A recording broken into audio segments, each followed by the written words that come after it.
Whew. What is up, folks? Back with another episode of Dred Skates. I, of course, am your host and number one hub hater, Scott Dred. And welcome to 2021. We're starting it off with a real treat here. We're going to be taking a look at the Hoyt Booger today, which is the latest offering from Hoyt St Electric skateboards. So to kick things off, we're going to be changing it up a little bit. I know that I kind of go off on a little bit of tangenty bits here and there, so we're going to try and minimize that as much as possible by implementing our new patented Doug score, by implementing our new patented Dred score. So that's going to be towards the end of the video there in the recap section. So if you want to skip all of the fun juicy bits in the middle there, you can just hit the timestamp below and that'll take you right to that segment. Otherwise, stay tuned. It's going to be a lot of fun. Roll it.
So if the EL1 was a symphony, then the Booger is a Japanese rock concert.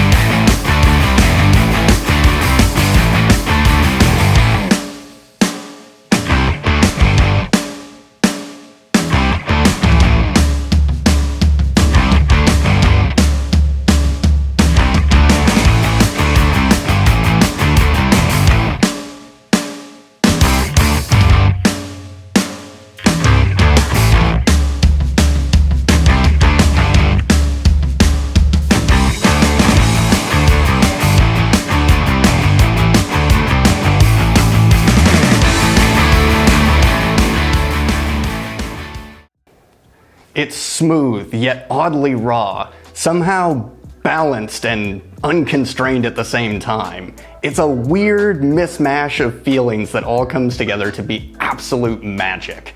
And I have to say, it really is magic. But before we get into that, let's flash some specs up on screen so we know what we're dealing with here. And I know, enthralling, right? So, moving on from there, let's take a look at what really matters, and that is the fat knobbly things at the end of this guy. More specifically, the motors. They have taken the exact same drivetrain off of the EL1 and put it onto the Booger, which makes this thing an absolute torque monster. So whether you're carving up the sidewalk or tearing up the hills in the city, this has more than enough power on tap to get you where you're going, and then some. So add to that combines to just make it a lot of fun. What I'm talking about that is you can get the back end up on this thing. You can pop the nose up. It just goes. I have done a few unintentional manuals on this thing, and I can say that it has got plenty of chooch. So driving that chooch is, unfortunately, but perhaps maybe a little bit more predictably, a smaller 260 watt-hour battery, and that is using the newer Samsung 40T 2070 style cells in a 10S configuration. However, I'll honestly say the range on this thing surprised me, because in both of my range tests, I managed to get about 14.3 and 14.7 miles respectively, with about 20% battery life left. So that is actually a bit surprising, because that is better or at least on par with the EL1, which means that for switching over to a shortboard format, you're not actually losing any range and perhaps actually gaining a little bit. And I know editor Scott will probably remind me what the original range of the EL1 was, but I think this actually beats a little bit. But yes, I'm actually comfortable in saying that under regular riding circumstances, you can expect to get anywhere from 12 to 15 miles of range on this board with normal commuting. Now, I was riding in a mix of mode 2 and mode 3 initially, and then for the second test, I was riding in mode 3 exclusively to get that result. And so honestly, that 12 to 16 mile advertised range on the website is more or less accurate. Okay, so let's get into some of the fun bits here. And when I say this board is magic, that's only a partial exaggeration. There is this amazing trick that it manages to pull off, and don't ask me what sort of Norm Abrams sorcery they've concocted to do this. But when you pick the board up, it's 17 pounds. You feel 17 pounds.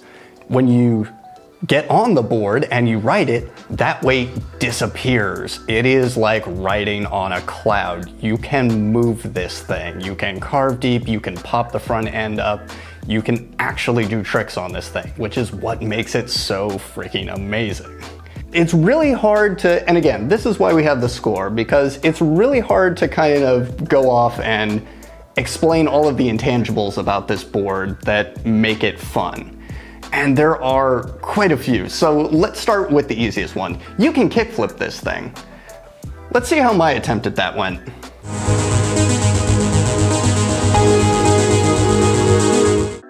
Ooh, yeah, that's kind of sad. But I did manage to successfully launch it off a number of curbs, so I think that went a little bit better.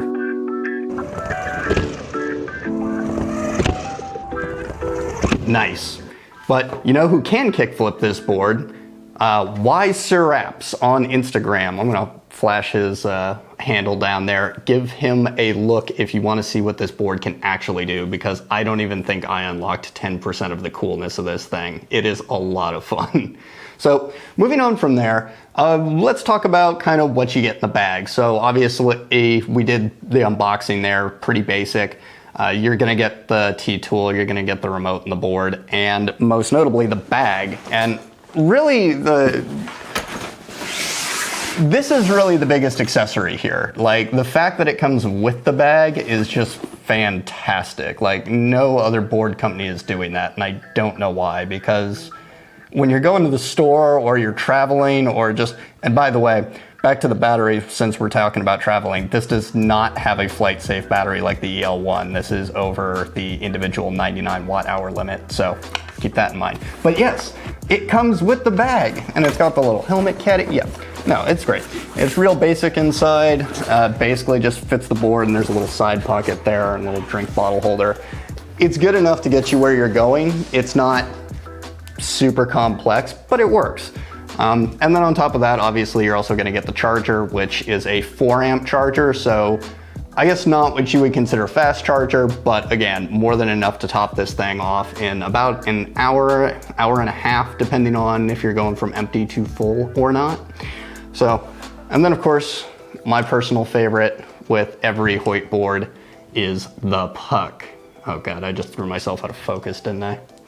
But love it or hate it, this is probably the most solid e-skate remote on the market, and the include here is fantastic. Now, they do not advertise this, but I'm inclined to say that if you requested it, you could get one of the other style of remotes provided they're in stock, not just the stock wood one. So let's get into some of the customizations while we're on that subject. So obviously they are not offering custom stain options right now. Again, Hoyt is one of those companies where if you ask, they might do it if it's special enough. But right now they offer a number of grip tape designs as well as their custom put your city in your grip tape option as well, which costs a little bit more. But just scrolling through these, it's just really cool to see a company doing that to give you kind of that level of customization over like the look and feel of the deck. Now, I personally am quite enamored of the standard kind of retro drippy effect that they got going on here. moving on from there, so let's talk about some day-to-day kind of going around on this thing.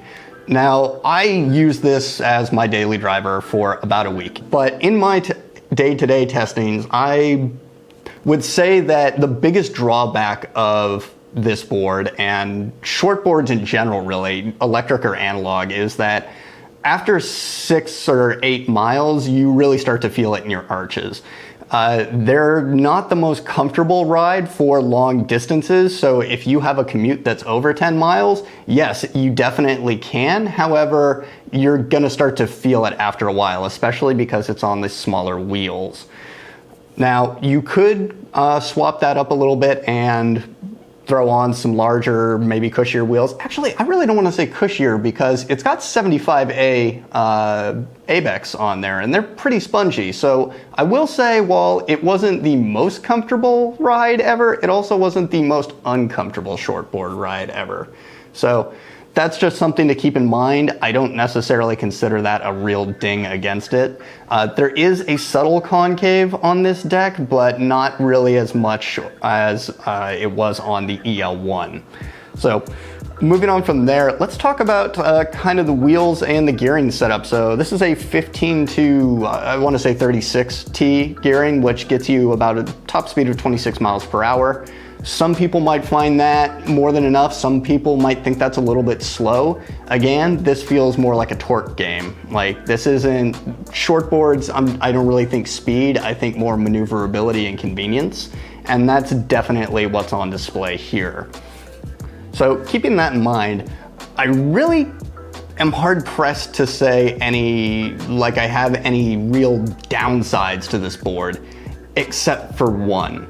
Now, I'm not here to sell you anything. I'm just here to provide information. So let's just dive into the hardest part to swallow, which is the price. So this is $17.99 out the door.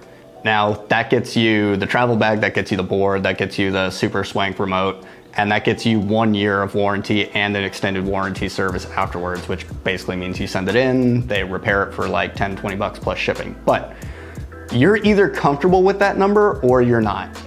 $1,800 for an electric shortboard. Now, for what it's worth, and for what my word is worth, you're getting your money's worth here. I am hard pressed to recommend any other shortboard. I'm not gonna name names. I've tried at least 4 other shortboards on the market right now, and you know my thoughts on the Wave. But this is kind of the high bar to beat. And really, you're paying for more than just the board. You're paying for the service. You're paying for the fact that somebody is gonna be there on the other end when you send a DM or send in a call or a telegram or whatever. Somebody is going to be there to help you when there's a problem with this board. They'll be able to guide you through setting it up. They'll be able to send you replacement parts real easily. That is all kind of like the intangibles that I talk about in some of these boards that are kind of hard to pin down, but perhaps that is the best value you're getting here. And also, if you're in the US, it is a domestically made product, handmade with love by the guys up in Oregon. It is a real fun family operation up there. They reach out to me all the time. I'm talking with Jeff a lot, and he reached out to me about this board, and of course I said yes.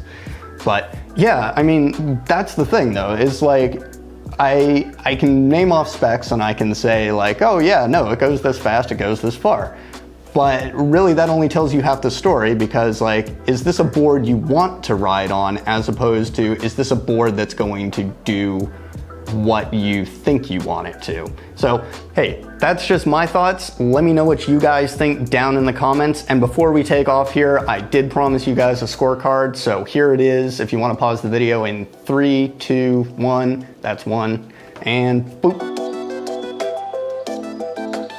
All right, and that is gonna do it for us here. If you like the video, hey, hit that thumbs up. If you really, really like that video, maybe think about subscribing and turning on notifications. And if you didn't, you know where the thumbs down is.